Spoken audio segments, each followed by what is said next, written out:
Hi, and welcome to the second lecture for topic 6. And in this lecture, we're going to be looking at the development of the legal standards that are used for freedom of speech. So here's an overview of the free speech standards that you will be learning about in this chapter this week. And you'll notice that we go in sort of a full circle. That the standard that the Supreme Court starts with, it gives a lot of protection to freedom of speech, but then we see that it changes over time, and the standard that we use today brings us back to where we started with a high standard that protects freedom of expression. So let me just put the different tests up here and the cases next to them. We're not going to talk about all of these in today's lecture. We're going to present these different tests, and it'll be up to you to read in more detail in your textbook about these different cases. So the Supreme Court starts with what's known as the clear and present danger test, and we are going to be talking about the Schenck case. They then move to a much lower standard in the bad tendency test that is created in Abrams and applied in Whitney and Gitlow. Then we go up higher to what's known as the preferred freedoms doctrine, and that's developed in a non-speech case, but you can read more about it in the textbook, but it comes from the Carolene products case. The preferred freedoms test combined with the clear and present danger test is applied in the case Thomas v. Collins. Just when you think that we're moving to a higher and higher standard, you'll see that we have the 1950s and the Cold War and a concern about the rise of communism. And so we see the Supreme Court bring us to a lower standard with the ad hoc balancing and clear and probable danger test. But then in the 1960s, we go back up to the test that we use today, which is known as the imminent lawless action test. And it's developed in the case Brandenburg versus Ohio. Now, as you're learning about the development of the legal standards for freedom of speech, there's some trends I want you to keep in mind. And one trend I want you to keep in mind is whether or not we are at times of war and crisis in our country, or whether we're in times of peace and prosperity, and the relationship between the historical context and the test that the Supreme Court develops to restrict speech. A general trend that you're going to see is that during times of peace and prosperity, government is more permissive. They're less concerned about the impact of speech. So when there aren't wars going on, when there aren't economic crisis, when there's not a lot of chaos within a society, the court is willing to use tests that give people more freedom to express themselves. However, during times of war and conflict, government is more willing to restrict speech in the name of ensuring national security. And so during times of war, you're going to have tests that the Supreme Court use that make it a lot more difficult for people to express themselves, and that there's also more consequence for expressing themselves. So keep that in mind. It's not always the case. In fact, the first case that we're going to take a look at is the Schenck case, and they develop a really strong test that, at least in theory, provides a lot of protection for freedom of expression. But it's applied in a way that restricts speech, and that's a case that takes place during World War I. So let's start with that. So this is a visualization of the different tests that the court has used and corresponding it with a historical context that's listed at the bottom of the slide. And on the x-axis, it's telling you that the higher the test is, in other words, the stronger support it gives for freedom of expression, it's going to be higher up. And the lower it is, the less protection it gives to freedom of speech, the lower it's going to be. Okay. And so I have a PDF of this, and so I will post this with our materials this week so you can get a better look at it, because I know on this slide you probably can't see really good. So the clear and present danger test is the first test that's created. It's actually created during a period of war, and so in a way it's sort of an anomaly, because we start the court starts talking about protection of speech using a very high standard. However, that standard is very short-lived, and it's replaced by the bad tendency test. And so the bad tendency test takes us to a much lower standard, making it a lot easier for government to restrict speech. And that's in a response to the anti-war movement and the rise of people who believe in communism and socialism in the United States. And so you see that, as we're going to be learning, the court goes to a much lower standard. Between World War I and World War II, a time of relative peace, not prosperity, though, because there's an economic crisis, but there is this sense of kind of coming together as a nation. And focusing on our economic development, that you see the court return to a higher standard, giving more protection to speech with the preferred freedoms doctrine. But then in coming out of World War II, and in particular the rise of the Red Scare and the concern about communism, we see that we move to a lower standard. And then in the late 1960s, that is a time of war. It's also a time of, conflict. We actually see the court move back, right? So while there's some relationship between peacetime, wartime, and the standards used by the court, this contemporary standard has been in place for quite some period of time. Even though it's developed during a time of war and conflict, it has sort of persisted from that point forward. We haven't seen that trending continue. So it's very likely that the Imminent Lawless Danger Act kind of shows a shift in the way that the court is thinking about speech protections, and it's something that stayed in place for a while.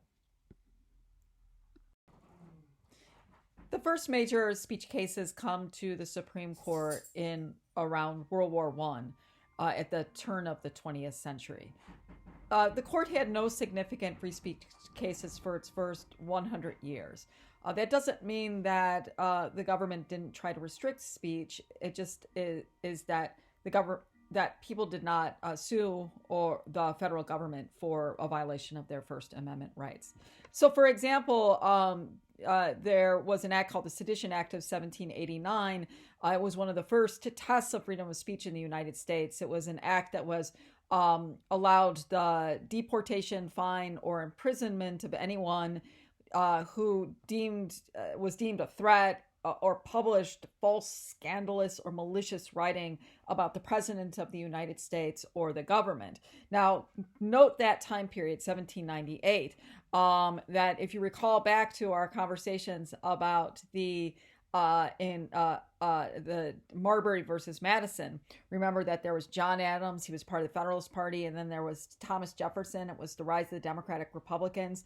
Well, the Sedition Act was passed by the Federalists because they were trying to punish Democratic Republicans who were critical of the Federalist government and the Federalist president, John Adams. There were a handful, about 14 publishers of newspapers who were imprisoned for violating the Sedition Act of 1798, but they were pardoned when Jefferson won election in 1800, and the Sedition Act expires. It's not renewed, and so there's never a court challenge that develops. There's also clampdown on expressive action during the Civil War. We actually, Ex parte McCardle is about that. But again, it's not with direct First Amendment court involvement.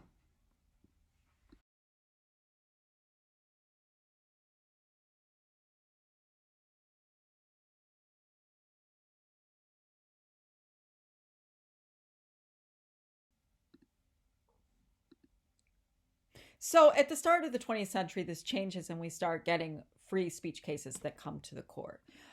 There's the outbreak of World War with World War I in 1914. You also have the Russian Revolution in 1917. You might have been wondering why the heck is a painting of Vladimir Lenin there. Sorry, it's so big. It's just sort of the way that PowerPoint sort of like gave me the template idea, so I stuck with it. And so you have the Russian Revolution in 1917. And so you have this, you have patriotism that's swelling because of the war. There's concerns over the threat of communism as we see the Bolshevik and the Russian Revolution in 1917. And so you begin to see groups that develop that are in opposition opposition to the war, and also groups that are expressing their support for the Russian Revolution in the United States. And so that's the background of the first major freedom of speech case that goes to the Supreme Court, this background of World War I and rising support for the Bolshevik revolution in Russia. Now, with the rise of anti-war activism around World War I and also the rising support for communism in the United States, the United States federal government takes action. And Congress responds to these concerns with the passage of two federal laws. And these laws are important because they're the basis for many of the cases that these early 20th century cases you're going to be reading about. One is the Espionage Act, and what passed by Congress in 1917. And the Espionage Act prohibits attempts to interfere with the military. And so any sort of protest or action or, even commentary, and that's what Schenck is about, that's trying to interfere with the military or interfere with the draft, that you could be charged with and tried for violating the Espionage Act. There's also the Sedition Act of 1918 that prohibits expressions that are disloyal to the United States. Sedition is encouraging people to disobey their government. And so these are the two acts that form the basis for the conflict in Schenck versus the United States. So let's go ahead and take a look at the facts of that case. Schenck versus the United States is about a man, his name is Charles Schenck. And Charles Schenck is the general secretary of the Socialist Party in Philadelphia. Socialists were against World War I. They viewed World War I as a war among capitalist nations, and that they were using the working class to fight and die for those wars in the name of capitalism. So socialists were urging people to resist the draft, to not sign up for this capitalist war. And so they were encouraging workers of the world to unite and not fight this war in support of capitalism, right? They didn't, don't fight, because in fighting, you're going to be supporting capitalism. And so what Charles Schenck did was that he created a bunch of pamphlets. And in these pamphlets, he was urging people to resist the draft, right? To not sign up for the draft. And then he looked in the newspaper, and in the newspaper were listed the names of people who had been drafted and had agreed to enlist to fight in the war. And so, Schenck used the United States Postal Service to send these pamphlets to encourage these enlisted men to drop out, to not fight the war. Federal authorities charged Schenck with violating the Espionage Act, because the Espionage Act says that you cannot conspire to obstruct military recruitment. And in sending these leaflets, these pamphlets to the people who had already enlisted, Schenck was trying to obstruct the enlistment efforts. And they argued it didn't matter that his argument was convincing, but that his intent was to obstruct the enlistment, and he was conspiring to do so by sending those pamphlets. He was charged and convicted, and he was sentenced to 10 years in prison. And he challenges that conviction because he said that he had a First Amendment right to make an argument against the draft. And that's all that these pamphlets were, that the pamphlets were not conspiring to obstruct the military's efforts, but that he was making an argument to not enlist in the military, and that argument was protected by the First Amendment.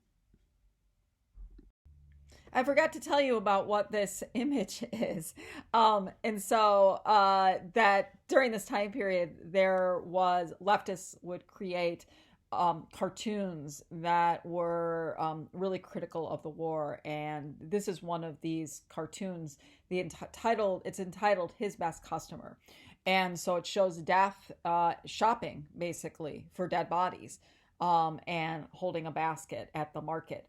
And behind the counter is war. And what is being sold by war are dead bodies.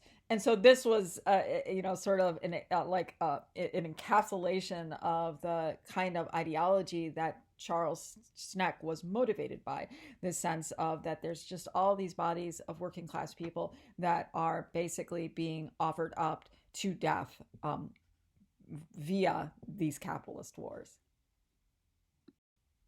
And so the question before the court in Schenck versus the United States is, does the Espionage Act, which prohibits attempts to interfere with enlistment efforts, does the Espionage Act violate the First Amendment's guarantee of freedom of speech? And in a unanimous decision, the court ruled 9-0 that no, the Espionage Act does not violate the First Amendment freedom of speech. Schenck's conviction was upheld. And Oliver Wendell Holmes writes the opinion. So let's look at his reasoning in the case.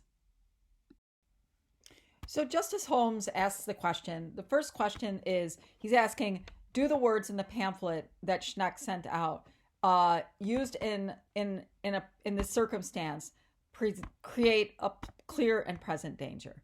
And he says, yes, these pamphlets did present a clear and present danger. The intent of the pamphlets was to obstruct the draft. And if that wasn't the intent, then why would he even bother sending out these pamphlets? And so that in sending out the pamphlets, that he was trying to make a case for people to not join and fight the war.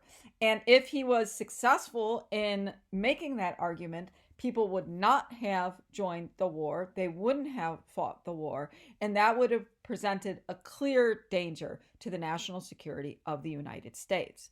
Oliver Wendell Holmes goes on to say that it's not just about the content of the content of the argument that Schenck was making in the pamphlets, but it was also the context. Okay. And so basically, the question about whether or not this argument presented a clear and present danger, if we weren't at war, right, and you were sending these pamphlets out encouraging people to resist the draft, well, the context would be really different, and it would not present a clear and present danger because we weren't actively recruiting people for the military. But in this instance, we were actively recruiting people for the military, and so that the context matters. And in his opinion, that, the brief opinion that the excerpt from in the textbook, it has the famous line from Schenck. He states, Oliver Wendell Holmes states, but the character of every act depends upon the circumstance in which it is done. The most stringent protections of free speech would not protect a man in falsely shouting fire in a theater and causing panic, right? And so if I want to stand out in the middle of the street and scream, fire, there's a fire, right? Well, the context is I'm in the middle of the street. People are walking around. I'm not going to create a panic. They'll just be looking at me like, why is that crazy lady screaming falsely that there's a fire, right? But if I'm in a movie theater, right, and I scream and it's packed, right, and I scream, fire, and everyone freaks the F out and they run for the doors, in that context, right, it presents a clear and present danger. And the government is well within their rights to prevent me from saying that on the basis of the context, not just the content of my speech, but the context of the speech. And so Oliver Wendell Holmes says that given that it is a time of war, these pamphlets are likely to bring about the danger the Espionage Act was designed to prevent. And so that's his argument. Sorry about my cat squawking in the background. Schenck is an important case for several reasons. First, it creates the first standard that's used in freedom of speech cases, the clear and present danger test. Also, it's an important case because speech is not restricted by the content of what you're saying, but the context matters in terms of the context in which you're making the speech. The clear and present danger test really does have the potential for strong protection of speech. So like the graph shows, we start high, strongly protecting people's freedom of expression. Because it's a strong test because there has to be a clear link between what is being said and the evil at hand. And so you can't say, well, maybe what you're saying might bring about some harm or danger. No, there has to be a really strong correlation between what you're saying and the harm and danger that you're going to bring about. And so you need to show that there is a strong connection. So the clear and present danger test has the potential for creating a lot of protection for people's free expression. But that potential is never realized. It never becomes a reality, at least not until almost the 1970s.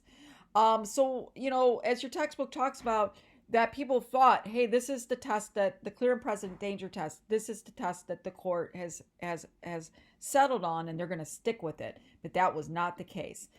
It was very quickly replaced by what's known as the bad tendency test, which is a much lower test, and it's developed in the case Abrams. So let's take a look at that. In less than 1 year, the Supreme Court does a 180 in terms of the test that it uses. It goes from the clear and present danger test that basically asks the question that when you look at the Speech Act, is this speech going to bring about an immediate and substantial evil, danger, harm? Goes from that, high protection for speech, to the bad tendency test. And the bad tendency test is, do the words have a tendency to bring about an evil? Not are they going to bring about harm and danger, but could they bring about harm and danger? Think about these two tests in relationship to the insurrection on January 6th at the Capitol. Using the clear and present danger test, you'd have to say, okay, like the speeches that President Trump and others were giving at the Capitol, did that bring about the immediate and substantive evil, danger of people then going down and, basically ransacking the Capitol? Well, using that test, I'm not saying you couldn't demonstrate that, but it's a lot more difficult to say that the speeches had an immediate and brought about the attack on the Capitol. But if you used a bad tendency test and said, did the words used in those speeches have a tendency to bring about what happened in terms of attacking the Capitol, you could say, yeah, it could have brought that about, and that's all you would have needed in order to shut down the speech or charge somebody with engaging in violence. This is a quote from Gitlow. It's the case that the bad tendency test wasn't developed in Gitlow. It's developed in Abrams, but it's applied in Gitlow. But I think this is a cool quote from that decision, because I think it does a good job illustrating the bad tendency test. Justice Sanford said in the court's opinion that a single revolutionary spark may kindle a fire that, smoldering for some time, may burst into a sweeping and destructive conflagration, right? A big, huge fire. So that if what you're saying is that little spark that could smolder and then could bring about a fire, you could take that spark and you could tell a person that they couldn't say that spark, right? Under the bad tendency test. So again, it's a really, really low standard that is used. It's a test that's developed in Abrams. I'll let you read about Abrams in the textbook. It's very similar to the Schenck case in a way. You have these Russian immigrants who are against the war, and they throw pamphlets out of their windows as the workers are leaving the munition factories, encouraging them to strike. And they are the bad tendency test is developed in that case, and their conviction for violating the Espionage Act is sustained. And then the test is created in Abrams, and then it's applied in Gitlow and Whitney. And so I'll leave it up to you to read about those two cases in the textbook. So the bad tendency test is created by the court in 1919, and it stays on the books. It's the standard that's used by the court for nearly 20 years. But that comes to an end in the late 1930s. It's a time period of relative peace, and it's also a time period where you have these really strict laws on the books because of the bad tendency test that allows people's speech to be really greatly restricted. And there just becomes an absurdity in terms of the amount of power, the unilateral power that we've given the government to infringe upon people's freedom of speech. So there's a change of attitude in terms of speech protections in the late 1930s, both in the public and on those who are sitting on the court. In Stromberg, they talk about one of these kinds of absurd cases, that California had a law on the books that made it a crime to fly a red flag, just like the picture there. Fly a red flag, like who gives a shit about flying a red flag? Well, a red flag indicates that you are aligned with communism and anarchy. So if you do it, you can get punished for it.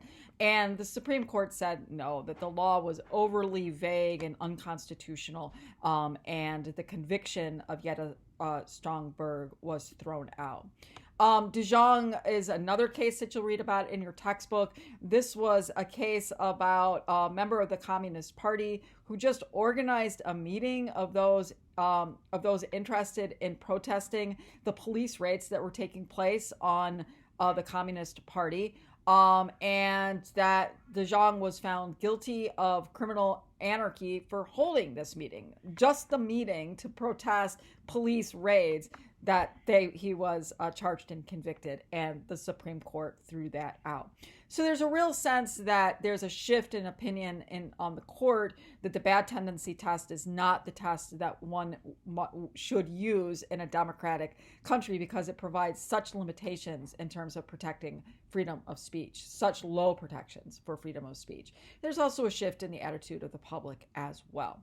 And so in response to the court, these cases, the court reconsiders the level of protection speech deserves in a free society. And that brings us to the preferred freedom doctrine.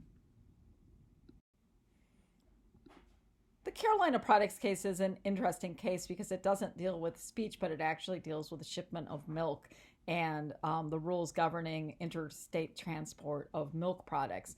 And so you might be thinking, Professor Hankinson, what the F does this have to do with freedom of speech?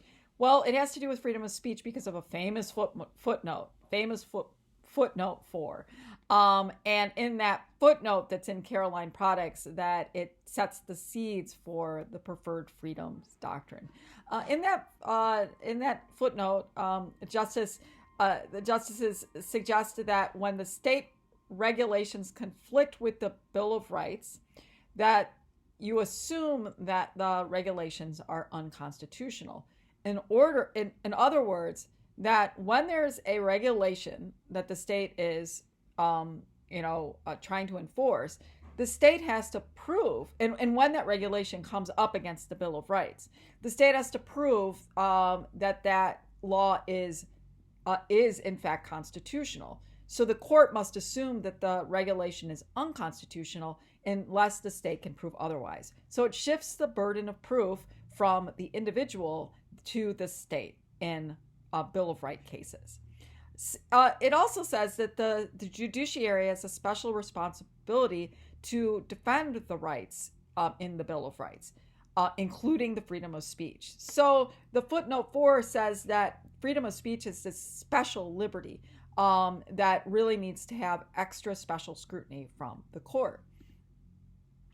And it also says, well, this isn't relevant for our discussions with freedom of speech, it also identifies that the court has a special role to play in protecting the rights of minorities and unpopular groups. So racial minorities is important for civil rights. However, unpopular groups can also relate to speech as well. People who are saying things that are not popular. So the footnote 4 establishes this preferred freedom doctrine. So there's this moment coming out of the 1930s that we're like, yes, we're getting closer to the clear and present danger test, making it all the more difficult for the government to infringe upon our speech rights. So it looks like the court is finally coming around to a higher standard, but wait a second, not so fast. And so in the 1950s, again, we see this with the rise of the Cold War between the Soviet Union and the United States, the rising concerns regarding communism in the United States, that the court, begins to move away from a strict standard, a tougher standard when it comes to protecting speech, and moving again back towards the bad tendency standard, where it makes it easier for government to restrict speech. So here in the corner here, we have Senator Joseph McCarthy from Wisconsin, who is the head of the investigations for un-American activities. And here's just a funny propaganda poster. It's not a poster, it's actually an ad for Scott's toilet paper. Is your washroom breeding Bolsheviks, right? And so you'll read in your textbook about Dennis versus the United States. This is a case that has to do with the Smith Act. And so the Smith Act is an act that that criminalizes advocating for the violent overthrow of the government. And in this case, that there were members of the Communist Party that met, and they were verbally advocating for that, and they were arrested for violating the Smith Act, and they were and their conviction was upheld by the Supreme Court. And so just as you think we're getting to a higher standard, we drop back down to the lower standard. And so this brings us back to since we've kind of gotten through the test, it brings us back to the graph that we looked at earlier. And so we go high with the clear and present danger, low with the bad tendency test, high again with the preferred freedoms doctrine, then low again with the ad hoc balancing test that they developed in the 1950s with the Dennis case. And then we move back high to the standard that we use today. So where are we today? Well, by the late 1960s, the court returns to a much stricter standard, providing much greater protections for political speech. It's known as the imminent lawless action standard that's developed in the case Brandenburg versus Ohio. In this case, Brandenburg was a member of the Ku Klux Klan, and he was arrested for violating Ohio's syndicalism law. And basically what a syndicalism law is that it's a law that it prohibits the advocacy of violence for political change or other kinds of change. And so Brandenburg gave an interview. He's a member of the Ku Klux Klan. There was a Ku Klux Klan rally, and he gives an interview to a local TV station. And in that local TV station, he's basically, they're wearing robes, he's carrying firearms, and, he's talking to the television station. And in one of the speeches that he gives on television, he's basically saying that he's going to take revengeance, whatever that means, on against African Americans. That's not the language that he used, and Jewish people and their supporters. So basically, sort of advocating violence against minority groups. So the state of Ohio arrested him for violating the law. And this case goes to the Supreme Court, and the Supreme Court overturns the conviction, basically saying that that advocating violence isn't the same as bringing about violence. And it's through their decision that they developed the imminent lawless action standard. So why is Brandenburg v. Ohio an important case? It's an important case because it provides a very high standard, providing greatly protecting political speech, and it's the standard that we use today. It says that when the court is looking at cases that restrict people's speech, that they have to give it strict scrutiny. And what that means is that they assume the law that's restricting your speech is unconstitutional. Footnote 4 from the Carolene products case. The burden of proof is placed on the government to demonstrate that the law is in fact constitutional, and that the law has to be related to a compelling interest, and that sort of similar to the Sherbert v. Werner standard, that the government says they must have this law restricting your speech in place in order to achieve an interest of great paramount importance, and this is the only way that they can achieve that goal. So it may be strict in theory, but it's usually fatal in fact. It makes it very difficult for the government to infringe upon your freedom of speech. It's important too because obviously it creates the Brandenburg test, the imminent lawless action test. And there are three elements that you can read about in your textbook that the tests, that there must be intent. so that when you are engaging in speech, that you must be urging others that it's their duty to resist the law, and so you have to demonstrate that you intended people, that the intent of your speech was to get people to resist the law. Yeah, the court has to look at whether it's there's a high probability that this resistance to the law will actually happen. So likelihood. And then finally, the imminence, that you have to prove that the person intended to urge others to resist the law, that there was a high probability that this resistance would actually happen, and that the resistance to the law will take place in the very near future, imminent. Okay, so again, just taking a look at that test, it's not impossible to restrict speech, but it becomes a lot more difficult than to do so. Okay, so in conclusion, is the Brandenburg test? Here's just some critical thinking questions to think about. Do you think the Brandenburg test is a good test? Does it provide too high of a level of protection? Does it basically, like if you think again about the insurrection on the Capitol on January 5th, when you look at that, do you sort of think, like that those speeches that were made very likely did result in violence, but under using the Brandenburg test, it would really become difficult to prove that and to charge those. So is it too high? Does it give too much leeway to speech that is actually damaging? Do we want the court to be an arbiter of such important decisions about infringing speech, or is this something that elected officials should be charged with? So is this something that should just be in the purview of the Supreme Court, or should we allow sort of public sentiment of those who are elected to influence how much protection speech should get? And do you think that the court will return to a standard of lower protection in the future? We sort of see that there's this ebbing and flowing of protections over time. The Brandenburg test has been in place for quite some period of time. Do you ever see that test changing? In other words, will those historic changes continue? All right, well, thanks for listening, and I will talk to you again soon.